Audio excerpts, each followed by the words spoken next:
Hello students, welcome you all to my channel पढ़ लो। और आज हम बात कर रहे हैं चैप्टर नंबर 1 के एमसीक्यू क्वेश्चंस की।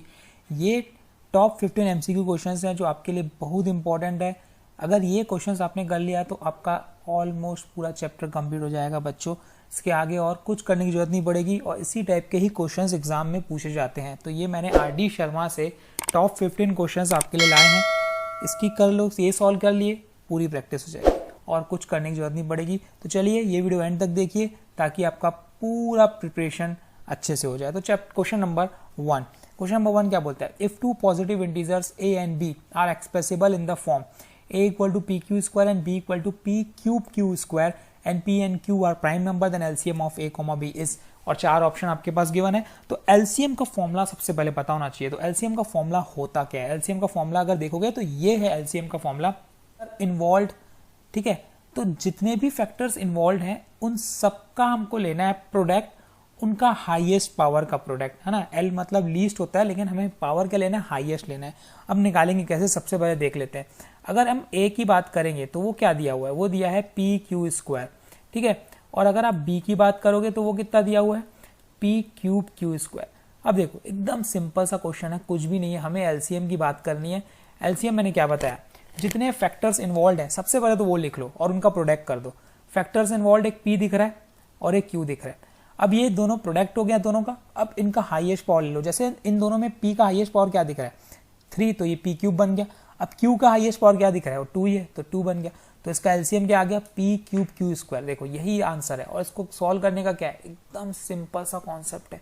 ठीक है, तो अब इसमें 4 ऑप्शन में से कौन सा ऑप्शन दिख रहा है आपको? p cube q square, c। तो c is the correct answer of this question. देखो इसी टाइप का क्वेश्चंस पूछता है एग्जाम में 1 नंबर का, इसलिए प्रिपेयर कर लो। चलिए बढ़ते हैं अगले क्वेश्चन की तरफ। If two positive integers m and n are expressible in the form m equal to P cube Q and n equal to P cube Q square, p and q are prime number, the HCF of m, n इज। देखो similar था first की तरह, उसमें LCM निकालना था, इसमें HCF निकालना है, लेकिन आपको HCF पता होना चाहिए ना बच्चों। तो 4 ऑप्शन इसके क्या है सबसे पहले वो देख लेते हैं। Option A P Q, option B P Q square, option C P cube Q cube और ऑप्शन डी है पी स्क्वायर क्यू क्यूब। अब मेरे साथ आप सॉल्व करते रहो। अगर आपकी प्रैक्टिस हो चुकी है, चैप्टर 1 अगर आपने कर लिया है तो आप क्या करो, खुद भी करके देखो मेरे साथ। ठीक है, ये आपका भी प्रिपरेशन हो जाएगी कि आपको भी पता चल जाएगी आपको कितना आता है। तो मैंने ये 4 ऑप्शन दिए, आप भी सॉल्व करके देखिए। मैं भी यहाँ पे सॉल्व कर रहा हूँ, देखते हैं किसका पहले आता है आंसर। ठीक है, तो सबसे पहले HCF का फॉर्मूला मैं बता देता हूँ आपको। HCF का फॉर्मूला होता है हाईएस्ट कॉमन फैक्टर। अभी ये फॉर्मूला होता है जितने भी नंबर्स हैं उनका कॉमन का प्रोडक्ट्स लेना है मुझे, मतलब लोएस्ट पावर। अब इसमें बता देता हूं, lowest power of product of each common factor, lowest power of product of each common factor. इसका मतलब ये है कि हमें कॉमन फैक्टर्स जो होंगे उनका प्रोडक्ट लेना है और उनका लोएस्ट पावर लेना है ना। एलसीएम और एचसीएफ में यही फर्क है। एल याद रखना उल्टा ही है, जस्ट लीस्ट है तो हाईएस्ट पावर लेना है और एच मतलब हाई है तो लोएस्ट पावर लेना है। ठीक है, तो अब सबसे पहले तो मैं लिख लेता हूं यहाँ पे गिवन क्या क्या है। m दिया हुआ है मेरे पास पी क्यू क्यूब, ठीक है, और n दिया है मेरे पास पी क्यूब क्यू स्क्वायर। अब मुझे क्या निकालना है? मुझे तो HCF निकालना है बच्चों। और HCF मैंने क्या बताया? जितने भी कॉमन है, p कॉमन दिख रहा है दोनों में और q भी कॉमन दिख रहा है, तो दोनों का प्रोडक्ट सबसे पहले मैंने कर दिया। कॉमन ही लेना है, कॉमन के अलावा तो देखना ही नहीं है आपको। अब इसमें तो पी क्यू, इसमें भी पी क्यू तो कॉमन है ही दोनों। अब इनका लोएस्ट पावर, p का लोएस्ट पावर मुझे क्या दिख रहा है? 1 और q का लोएस्ट पावर मुझे क्या दिख रहा है? 3 और 2 में से लोएस्ट 2, तो P Q square is the answer. तो पी क्यू स्क्वायर b। देखो जिसका जिसका ये आंसर आया ना, वो इसका मतलब उसने अच्छे से प्रिपरेशन की है। ठीक, तो चलिए बढ़ते हैं नेक्स्ट क्वेश्चन की तरफ। Question number 3। If HCF of 26, 169 equal to 13, then LCM of 26, 169 is। and the 4 options ये हैं। A 26, B 52, C 338 और D 13। जल्दी से आप भी मेरे साथ कीजिए अगर आपकी प्रैक्टिस हो चुकी है। ठीक, तो मैं पहले बता देता हूँ कि इसका एक रिलेशन है जो जिससे ये क्वेश्चन बनेगा, वो है HCF into LCM equals to product of 2 number, है ना। ये एक रिलेशन है, इसी रिलेशन से ये क्वेश्चन बनने वाला है। ठीक है, तो रिलेशन ये आपको पता चल गया। अब 2 नंबर क्या गिवन है वो तो आपको दिख रहा है। एक नंबर है A 26, ठीक है, और एक नंबर है B मेरे पास 169। ठीक, और HCF गिवन है, तो जो सबसे पहले गिवन है मैं वो लिख लेता हूँ, ठीक, ये HCF गिवन है। अब फॉर्मूले में सब्स्टिट्यूट कर दो।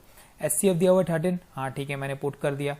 LCM मुझे फाइंड करना है, ठीक है, A 26 और B 169। देखो अब मल्टीप्लाई मत करते बैठना, अगर यहाँ पे अगर आप मल्टीप्लाई कर दोगे ना तो अननेसेसरली लेंदी हो जाएगा कैलकुलेशंस और बढ़ जाएगा सॉल्यूशन, टाइम बढ़ जाएगा सॉल्व करने का, तो हमें वो नहीं करना है। मुझे पता है 13 यहाँ क्या हो जाएगा, डिवाइड में आएगा, तो 13 1 जाए, 13 टाइम्स जाएगा, तो अब LCM कितना हो जाएगा 26 इंटू 13। अब इसको ऐसे करोगे भाई, 26 इंटू 13 अगर आपको करना है ना तो इजिली आप सॉल्व तो कर ही सकते हो, लेकिन इसको अगर ब्रेक करके करोगे तो आप माइंड में ही कर सकते हो। कैसे, 26 इंटू पहले 10 कर लो, कितना हो जाएगा, ये हो जाएगा 260। अब 26 इंटू 3 कर लो, क्योंकि 10 प्लस 3 में ब्रेक हो सकता है। 26 इंटू अगर हम 3 करेंगे तो वो कितना हो जाएगा 78। अब जैसे ही आप प्लस करोगे तो कितना हो जाएगा 338, तो इसका आंसर आ गया 338। ठीक है, तो ये आ गया 338, तो करेक्ट आंसर इज सी। ठीक है, कैलकुलेशंस भी आप माइंड में कर सकते हो, कोई दिक्कत नहीं जाएगी। ये सब MCQ क्वेश्चंस आप 1 मिनट से ज़्यादा नहीं लोगे, अगर आप अच्छे से बनाओगे तो, प्रैक्टिस करके बनाओगे तो चलिए बढ़ते हैं नेक्स्ट क्वेश्चन की तरफ। The decimal expansion of the rational number 14587 divide by 2⁻1 into 5⁵ will terminate after. कितने डेसिमल बाद, इसका डेसिमल एक्सपेंशन जो कितने नंबर बाद टर्मिनेट होगा, ठीक है, हमें ये बताना है। तो ऑप्शंस 1 डेसिमल के बाद, ऑप्शन बी 5 डेसिमल के पास, ऑप्शन सी 3 डेसिमल के पास, और ऑप्शन डी है 2 डेसिमल प्लेसेस के बाद। तो ये कैसे पता करोगे, इसको पता करने का ना बहुत सिंपल तरीका है। तो सबसे पहले ये जान लो आप कि अगर आपके पास डिनोमिनेटर में 2⁻m इंटू 5⁻n के फॉर्म में अगर चीजें हैं, ठीक है, इसके अलावा अगर कोई फैक्टर नहीं है, सिर्फ यही फैक्टर आपको दिख रहे हैं डिनोमिनेटर में, तो इसका मतलब वो टर्मिनेट होगा। तो ये टर्मिनेट होगा मुझे दिख रहा है, क्योंकि अदर देन 2 and 5 तो फैक्टर्स इसमें है ही नहीं। लेकिन कितने डेसिमल बाद ये टर्मिनेट होगा, ये कैसे पता किया जाए, तो इसको पता करने का तरीका बहुत ही सिंपल है।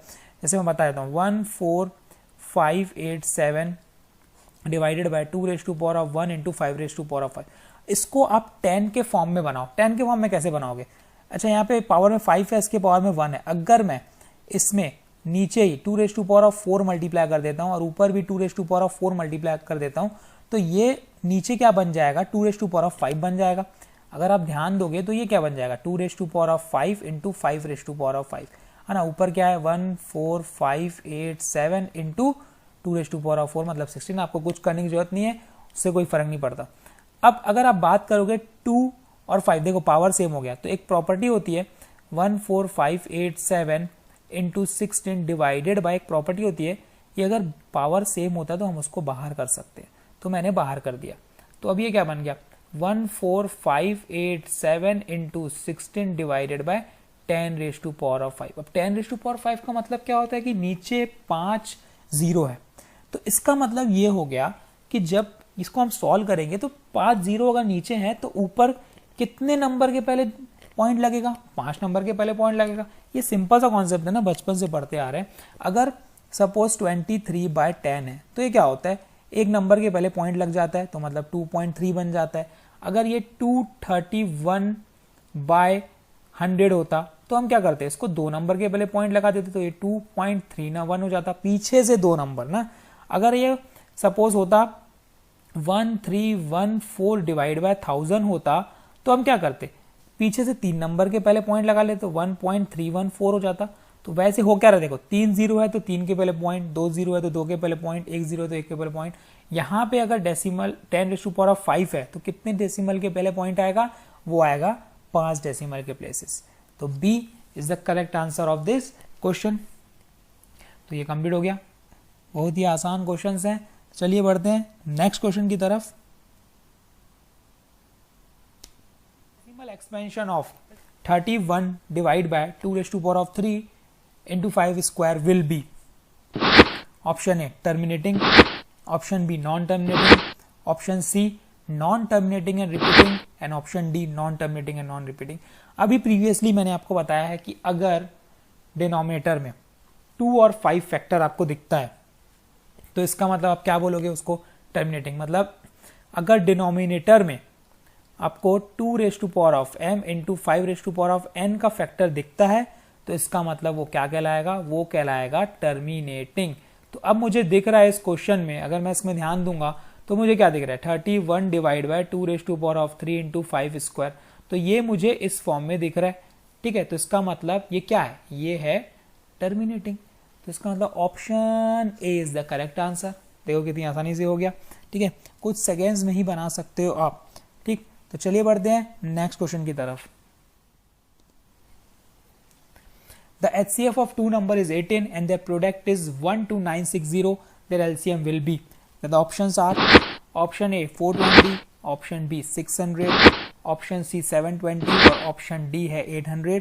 तो जल्दी से कॉपी पेन उठाओ और सॉल्व करो, देखो आपसे बन रहा है कि नहीं। तो मैं तो बता देता हूँ आपको कि एक रिलेशन होता है, वही रिलेशन से बनने वाला है जो कि हमने देखा है अभी अभी। HCF into LCM equal to product of two numbers. तो HCF गिवन है 18, ठीक है, टू नंबर्स प्रोडक्ट गिवन है, मुझे दो नंबर का प्रोडक्ट गिवन है, एलसीएम मुझे गिवन नहीं है तो मैं लिख लेता हूँ, और तो दो नंबर का प्रोडक्ट ऑलरेडी दिया है 12960। तो बस इतना सिंपल क्वेश्चन, बस क्या कर दो, डिवाइड कर दो 18 के साथ, ठीक है। तो कितना आएगा 12960 डिवाइडेड बाय 18 अगर आप करोगे तो कितना आएगा, चलो देखते हैं।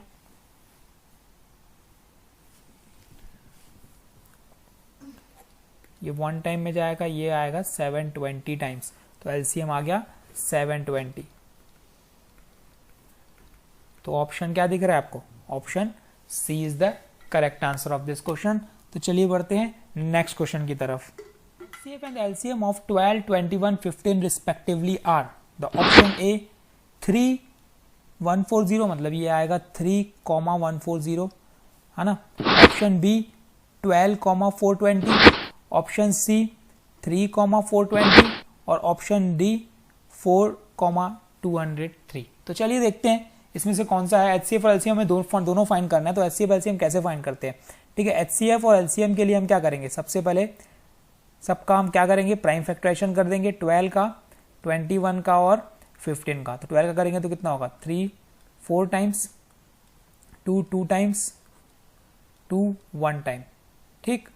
ये कितना हो जाएगा, 3 7 टाइम, 7 1 टाइम, ये 3 5 टाइम और ये 5 1 टाइम। तो कितना आया, 12 के फैक्टर्स 3 इंटू 2 का स्क्वायर, ठीक, और 21 के फैक्टर्स 3 इंटू 7 और 15 के फैक्टर्स 3 इंटू 5। तो सबसे पहले तो HCF लिख लेते हैं। चलो HCF क्या होता है, जो कॉमन फैक्टर है वही लिखो। तो तीनों में कॉमन मुझे 3 दिख रहा है, तो इसका आंसर HCF कितना आ गया, 3 आ गया। तो बहुत ही सिंपल है, HCF निकल चुका है। LCM में मैंने क्या बताया था, जितने भी फैक्टर्स इन्वॉल्व है, एक 2 इन्वॉल्व है, 3 इन्वॉल्व है, 7 इन्वॉल्व है और 5 इन्वॉल्व है, और दोनों सबका क्या लेना है, हाईएस्ट पावर। 2 का हाईएस्ट पावर क्या है 2, 3 का 1, 7 का 1, 5 का 1, ठीक है। मल्टीप्लाई कर दो, कितना हो जाएगा, 2 का स्क्वायर 4, 4 भी 12, 12 इंटू 7 इंटू 5 है ना। तो कितना हो जाएगा ये आपका 12 अगर इंटू 7 करोगे तो 84, 84 इंटू 5 करोगे तो 420। तो एलसीएम कितना आ गया, 420। तो HCF 3 आ गया, एलसीएम कितना आ गया 420। तो ऑप्शन क्या है, मुझे क्या दिख रहा है, सी। तो C is the correct answer of this question. तो चलिए बढ़ते हैं नेक्स्ट क्वेश्चन की तरफ।